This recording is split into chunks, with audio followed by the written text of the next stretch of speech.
walls of two buildings, in the concrete, brick, and steel web that dominates our metropolis, Los Angeles, is this small wedge of green, this garden, a surprise for all who happen upon it, with greater surprises yet for those who enter to work and share the joys of nurturing vegetables and flowers.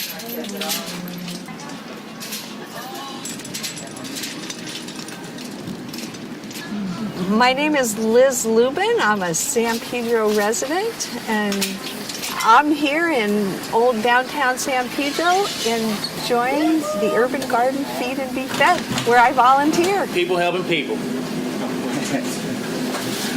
Well, I knew the place was here just because it's in my neighborhood, but I didn't really know anything about it. Once I saw the garden and understood that it was open to everyone and that people volunteered here, I thought that's something I could do.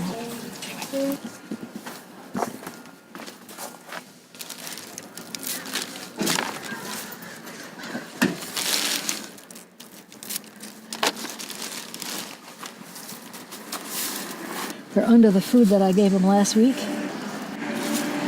Guess they finished that one.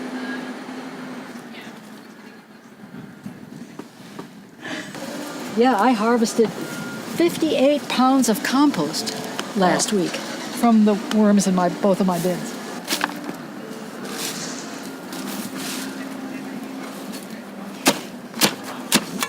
Because it decomposes faster if there are more smaller? parts of it that are exposed to the air and the bacteria. We want to make our compost as fast as we can. And at the end of 3 months, I'll show you what it's like. You think this is earth. This isn't earth. This is only vegetables. It's vegetables and leaves. This isn't quite finished, but it's on its way to being ready to put on the ground. Not a bit of dirt in here.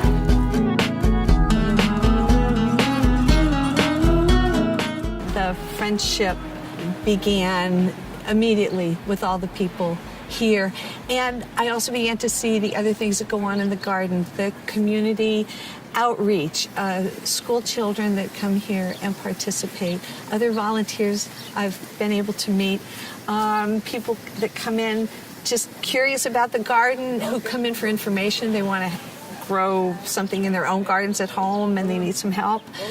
So they come in with questions. People come in to buy vegetables. There's just a lot of community activities going on. First Thursdays in downtown San Pedro when all the businesses are open, and there's a lot of, it's like a street fair. People come in off the sidewalk and listen to music.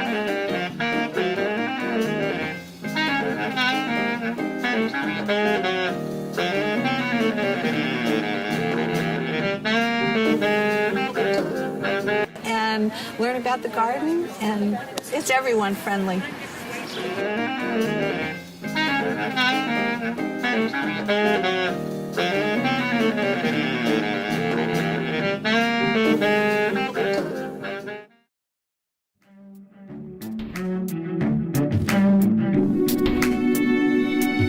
We are reintroducing city folk to a very old friend. A friend they remember deep in their unconscious. A friend who has much truth to tell. A friend with some urgent messages for our time. We are reacquainting people with their faithful friend, agriculture. We have the world to live in on the condition that we will take good care of it. And to take good care of it, we have to know it. And to know it and be willing to take care of it, we have to love it.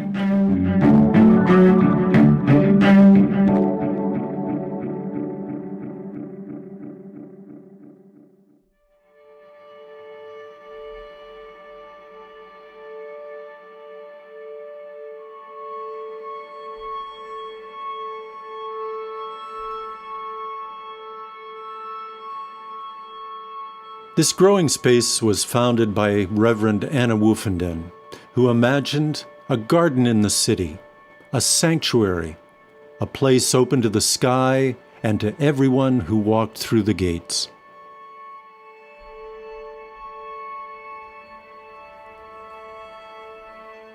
The poet-farmer Wendell Berry says sustainable communities are built on shared affection.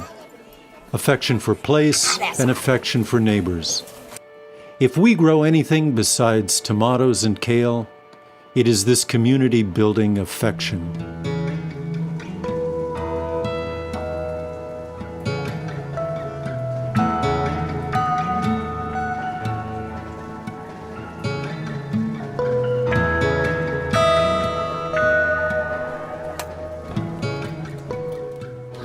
In the meantime, I get a ticket for having a bedroll on the street. Work's available. You can pay rent, but you don't have no money for food. So it's sort of a ridiculous. Catch-22, as we say. Yeah, that's. I'm really sorry. Clarence, you want some water? That's what I'm working on. I'm bringing it over. Oh, that grape juice looks good too. Okay. I come into the peace of wild things who do not tax their lives with forethought of grief. For a time, I rest in the grace of the world, and I am free.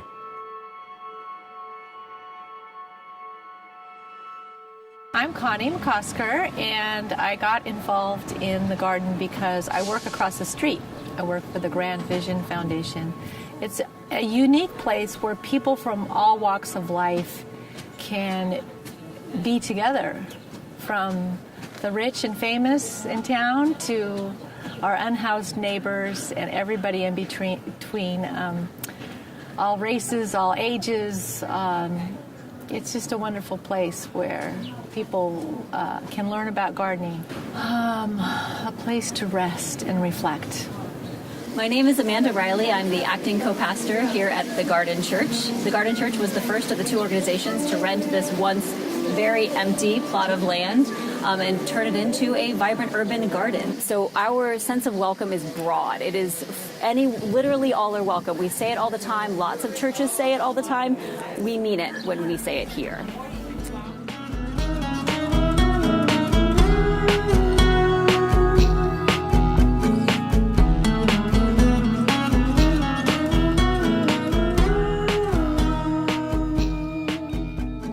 I've been doing community service for the courts for about 1.5 years.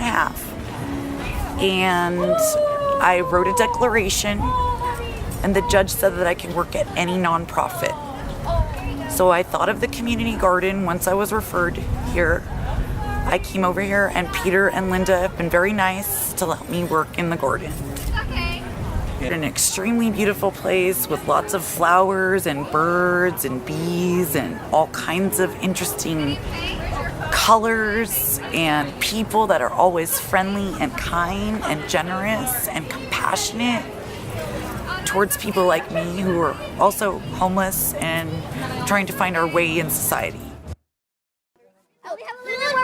Taji, I do. Watering plant. Lego. A little bit more left. It's gonna work out.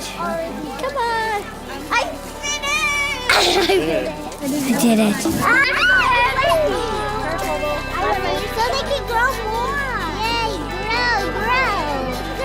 Plants, grow.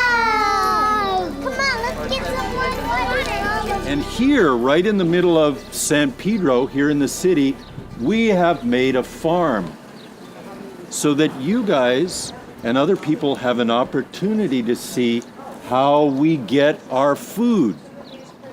Food doesn't come without preparation, without work. And what we're trying to show people here is how to grow food, among other things, without chemicals. Without chemicals. A lot of food in the world today is grown with chemicals and pesticides. We're trying to avoid that because we think it's going to be healthier for adults and healthier for children as well. Did you have a question? No, don't bees make fruit and fruit makes food?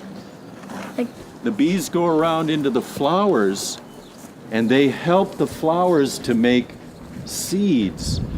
And if bees weren't part of our life here in San Pedro and part of the world, we would not be able to grow food the way we're able to grow it. So their bees are very, very important, and they do make a kind of food, honey.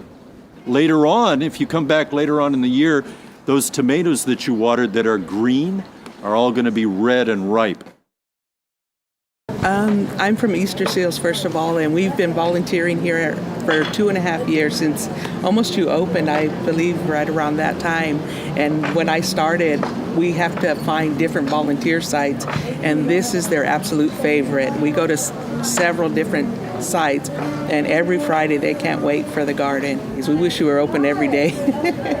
And then another group comes on Tuesday, but they enjoy coming here, picking the plants or watering, whatever is asked of them. They love to do it.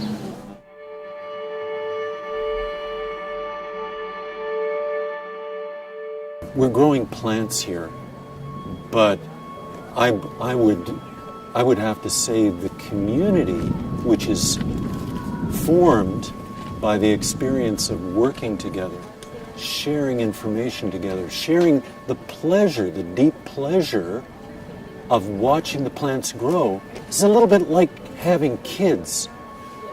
And the whole process takes place in one growing season.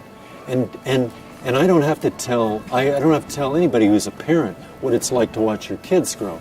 Well, the young people and the old people who come in here and have that experience growing food, it's like raising a family.